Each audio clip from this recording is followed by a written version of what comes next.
Herkese merhabalar. Bugün özellikle 35-40 yaş üstü kadın danışanlarım ve takipçilerimden en çok aldığım sorulardan birini cevaplayacağım.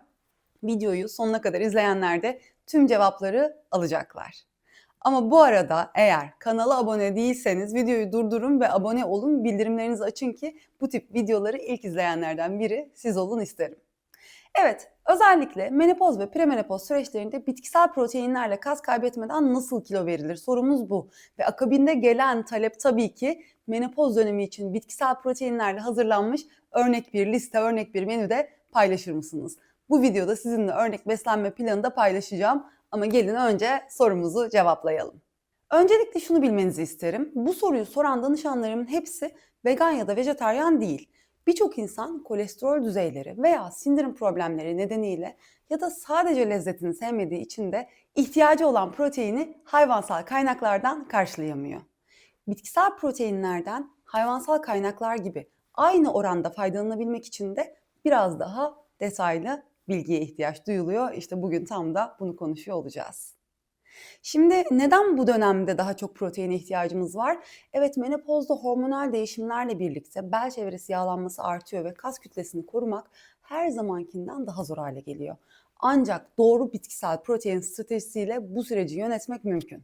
Hazırsanız menopozda ve premenopozda bitkisel proteinlerle en fit kalmanın formüllerini konuşalım. Şimdi menopoz döneminde östrojen seviyeleri düşüyor, kas yapımı yavaşlıyor ve bu da ne dedik? Yağ depolanmasını hızlandırabiliyor.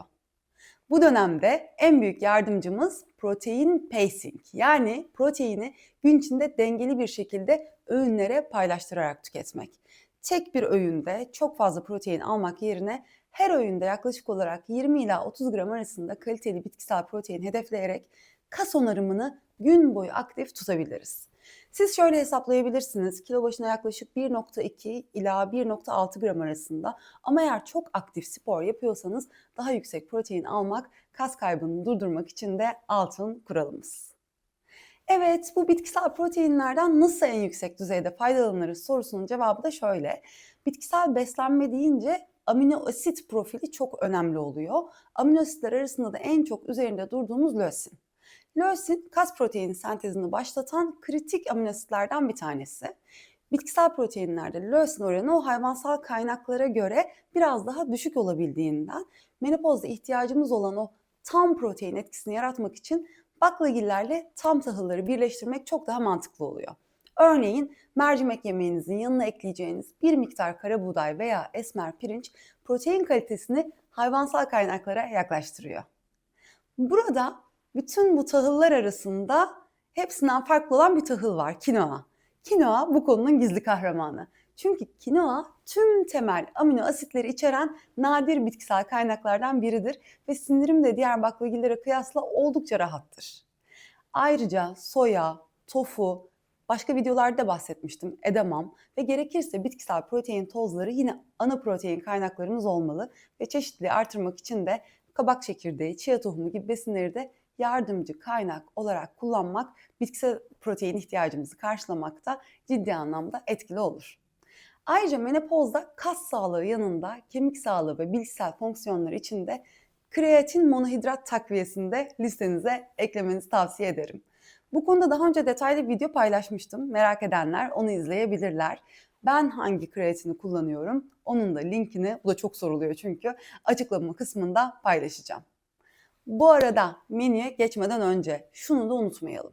Bu dönemde direnç antrenmanları olmazsa olmaz. Çünkü sadece protein ihtiyacımızı karşılayarak, sadece protein yiyerek kas korunmaz. Kası yerinde tutan asıl sinyal vücuda verdiğimiz mekanik uyarıdır. Menopozda yaklaşık olarak haftada 2 ila 3 gün direnç, yani ağırlık antrenmanları metabolizmanızın yavaşlamasını engeller ve vücudun şekillenmesini, ayrıca asıl derdimiz olan kas kütlesinin korunmasını sağlar. Ve menopozda bir diğer çok önemli faktör uyku kalitesi. Kas onarımı için çok kritik. Menüye geçmeden önce bunu da söylemek istedim. Günde 7 ila 8 saat kaliteli uyumaya özen gösterin.